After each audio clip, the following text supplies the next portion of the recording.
अस्सलाम वालेकुम नाज़रीन, मैं हूं वसीम अली और आप देख रहे हैं Wasim Ali official YouTube channel. नाज़रीन, आज के व्लॉग के अंदर डिस्कस करने के लिए बड़ी तीन अहम किस्म की स्टोरीज हैं जो आपके साथ आज के व्लॉग के अंदर डिस्कस की जाएंगी। एक तो ये है कि अदम एतमाद की खबरें जो है वो गर्दिश करना शुरू हो गई हैं और क्या तरीके इंसाफ पीपल्स पार्टी को अपने साथ मिला के जो गवर्नमेंट है, नून लीग की जो इत्तेहादी गवर्नमेंट है, उसके खिलाफ अदम एतमाद की तारीख जो है वो पेश कर पाएंगे। दूसरी खबर कि तहरीक इंसाफ के ऊपर चूंकि पाबंदी लगाने की जो वो तैयारियां मुकम्मल हो चुकी हैं और इसके ऊपर पीपल्स पार्टी को एतराज़ है, क्या पीपल्स पार्टी जो है वो नून लीग के इस फैसले के खिलाफ जाएगी, वो इस चीज़ में नून लीग का साथ नहीं देगी कि तहरीक इंसाफ को जो है वो बैन किया जाए। और जो तीसरी खबर है वो बड़ी अहम है कि सीनियर साफ़ी हैं मोनीब फारूक, उन्होंने इस्टेब्लिशमेंट और मियाँ नवाज शरीफ के हवाले से बड़ा तहलका खेज किस्म का इंकशाफ जो वो किया है, वो भी आज के व्लॉग के अंदर आपके साथ डिस्कस किया जाएगा कि मियां साहब से मुतल्लिक क्या जो है वो इंकशाफ किया गया और इस्टेब्लिशमेंट के हवाले से। तो बढ़ते हैं पहली स्टोरी की जानिब कि जो कि बातें हो रही हैं कि गवर्नमेंट के खिलाफ अदम एतमाद तहरीक इंसाफ लाएगी तो पीपल्स पार्टी क्या उसके अंदर तहरीक इंसाफ का जो वो साथ देगी नहीं। तो वैसे अगर मैं आपको बताऊं तो पीपल्स पार्टी ने पहले कोशिश की थी, जब इलेक्शन हुए थे तो उसके फौरी बाद जो वो तहरीक इंसाफ को साथ बैठा के गवर्नमेंट करने की जो वो कोशिश की थी, लेकिन वहाँ पर भी नाकामी हुई थी। अब भी शायद पीपल्स पार्टी और तहरीक इंसाफ वाले आपस में बैठ जाएं, लेकिन एक चीज़ तय, इस चीज़ का फैसला हो चुका था और बहुत पहले 8 फरवरी के बाद ही हो चुका था कि आपने मखलूत गवर्नमेंट बनानी है, मिल के जो है वो आपने इत्तेहादी गवर्नमेंट बनानी है और पाकिस्तान को जो है वो आगे बढ़ाना है। चूँकि उस वक्त भी पीपल्स पार्टी की कहीं पे और भी कोशिशें थी लेकिन आगे से नाकामी हुई, लेकिन उसके बाद इनको बैठना पड़ा, साथ इनको बिठाया गया कि आपने गवर्नमेंट हर सूरत जो है वो करनी है। और मुझे नहीं लगता कि किसी तौर पर भी पीपल्स पार्टी जो कि गवर्नमेंट की इत्तेहादी है वो निकल के तहरीक इंसाफ का साथ देगी। इसके पीछे कुछ अहम चीज़ें जो हैं वो दोनों स्टोरीज के अंदर जो है वो मैं इनकी जो बात आपसे करने जा रहा हूँ वो दोनों स्टोरीज के अंदर बैठती है। पहली तो बात यह है कि पीपल्स पार्टी इतनी संजीदा और मैच्योर जमात है कि वो उसको पता है कि अगर तहरीक इंसाफ के साथ चले गए, ऑलरेडी उसके ऊपर कांटा लगा हुआ है, तो कहीं हमारे ऊपर भी कांटा ना लग जाए। क्योंकि अभी जो रिसेंटली पिछले 4-5 महीने गुजरे हैं, बल्कि आप साल 1.5 साल कह सकते हैं, तो उसके बाद तहरीक इंसाफ का जो हालात बन रहे हैं, तहरीक इंसाफ और रियासत के दरमियान जो जंग छिड़ी हुई है, इस्टेब्लिशमेंट और तहरीक इंसाफ की खुसूसन जो जंग है ना, वो बड़ी इंपॉर्टेंस रखनी है पीपल्स पार्टी के लिए। क्योंकि पीपल्स पार्टी कभी नहीं चाहेगी कि वो तहरीक इंसाफ की तरह जो है वो अपने अंदर के लिए जो मुश्किलात पैदा कर ले। तो पीपल्स पार्टी ये सोच रही है कि इस टर्म के अंदर हम इत्तेहादी गवर्नमेंट के साथ बैठते हैं, आने वाली जो गवर्नमेंट होगी वो पीपल्स पार्टी होगी। पीपल्स पार्टी चाह रही है कि आने वाली गवर्नमेंट, आने वाला प्राइम मिनिस्टर जो हो वो पीपल्स पार्टी के साथ से हो। और मेरे ख्याल में इस्टेब्लिशमेंट की मदद के बिना या फिर इस्टेब्लिशमेंट की गुड बुक के अंदर आए बिना पीपल्स पार्टी जो वो समझती है उनके लिए ये चीज़ें जो वो इतनी आसान नहीं होंगी। तो इसीलिए पीपल्स पार्टी अभी गवर्नमेंट के अंदर रह के जो वो हल्की आंच के ऊपर गवर्नमेंट को तनकीद का निशाना बनाएगी और बना भी रही है। और इससे उनको ये फायदा होगा कि आने वाले इलेक्शन के अंदर वो कहेंगे तमाम का तमाम मलबा नून लीग की गवर्नमेंट के ऊपर डाल देंगे, भाई ये उनका सारा किया दर है, हमने तो वजारतें ही नहीं थी। तो पीपल्स पार्टी एक बड़ा ही जो वो सॉफ्ट मूव खेल रही है ताकि फ्यूचर की जो पॉलिटिक्स है ना उसको महफूज किया जा सके और फ्यूचर के अंदर अपनी जो वो गवर्नमेंट बनाई जा सके।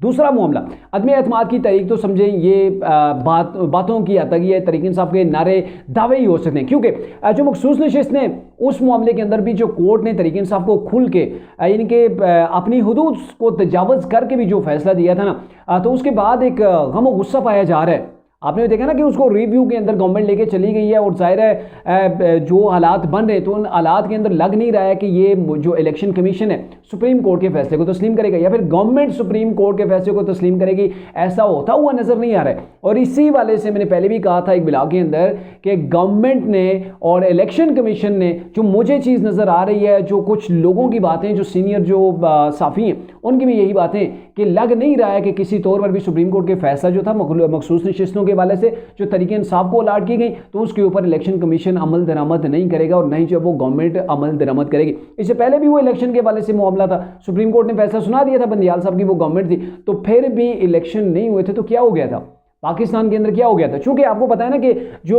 अदलिया है इनके पास अपनी कोई फोर्स नहीं होती कि वो जाके जो है वो इम्प्लीमेंट करवाए ना, तो फिर अगर इस्टेब्लिशमेंट भी साथ नहीं दे रही और गवर्नमेंट भी जो है वो आपके एंटी चल रही है, ऐसा फैसला जो आया है, तो फिर उसके बाद जो है वो बड़े कम चांसेस हैं कि मखसूस नशिस्तें भी तहरीक इंसाफ को जो है वो अलाट की जाएँ।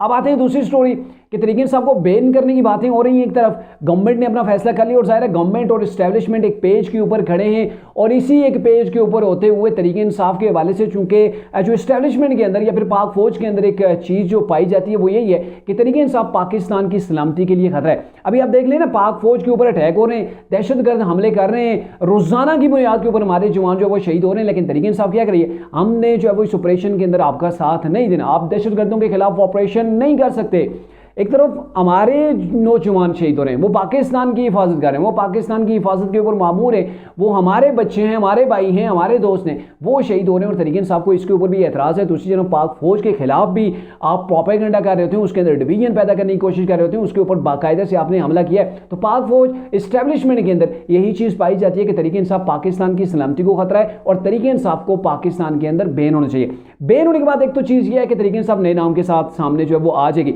लेकिन पीपल्स पार्टी की से जो बयान जो वो सामने आ रहे हैं, रिसेंटली वो मैं बयान सुन रहा था, रजा रुमानी साहब का था, फरदुल्ला बाबर साहब का एक बयान था, वो ये कह रहे थे कि ये जो वो पाबंदी सियासी जमातों के ऊपर नहीं लगनी चाहिए। तो इसके वाले से मैंने पहले भी कहा था कि तरीके साहब धीमी आंच के ऊपर गवर्नमेंट के ऊपर तनकीद जरूर करेगी, लेकिन वो गवर्नमेंट के किसी फैसले से जो है वो खुल के जो है वो नहीं खेलेगी, वो गवर्नमेंट के किसी फैसले के खिलाफ जो है वो नहीं चलेगी, ऐसा होता हुआ नजर नहीं आ रहा। और इसके ऊपर भी इसहाक डार साहब ने कह दिया कि हम जो है वो इत्तेहादियों को भी जो है वो एतमाद के अंदर लेंगे। तरीके पीपल्स पार्टी कह रही है कि हमें एतमाद के अंदर जो है वो नहीं लिया जा रहा, तो फिर उनको भी एतमाद के अंदर जैसे वो नहीं लिया गया था ना, जो बजट पेश किया गया था, तो अब इनको दोबारा से वो एतमाद के अंदर ले लिया जाएगा। क्या होगा एतमाद के अंदर, पहले वफाकी काबीना के अंदर मामला जाना है, एतमाद के अंदर उधर से बात आ जाएगी और मुझे नहीं लगता कि पीपल्स पार्टी कहीं खुल पाएगी। अगर एक कॉल भी आ गई ना, कहने वाले कहते हैं कि अगर एक कॉल भी आ गई ना, तो पीपल्स पार्टी क्या इवन कोई भी सियासी जमात जो है ना, अब वो इनकार नहीं कर पाएगी। और पीपल्स पार्टी आपको पता है ना, एस्टेब्लिशमेंट की गुड बुक के अंदर आना चाहती है, आने वाले इलेक्शन के अंदर जो वो अपना एक मुकाम बनाना चाहती है। तो मुझे नहीं लगता कि वो तरीके इंसाफ जिसके ऊपर ऑलरेडी कांटा लग चुका है, इमरान साहब ने बाहर नहीं आना, तो फिर उनको सपोर्ट करके अपने लिए मुश्किलात खड़ी करें, ये चीज़ें होती हुई नज़र नहीं आ रही हैं। दूसरी जानब जो सीनियर साफ़ी हैं, उनकी एक स्टेटमेंट सामने आई है मुनीफ फारूक की, तो उन्होंने अपने ब्लॉग के अंदर एक अहम इंकशाफ किया है कि इस्टेब्लिश इस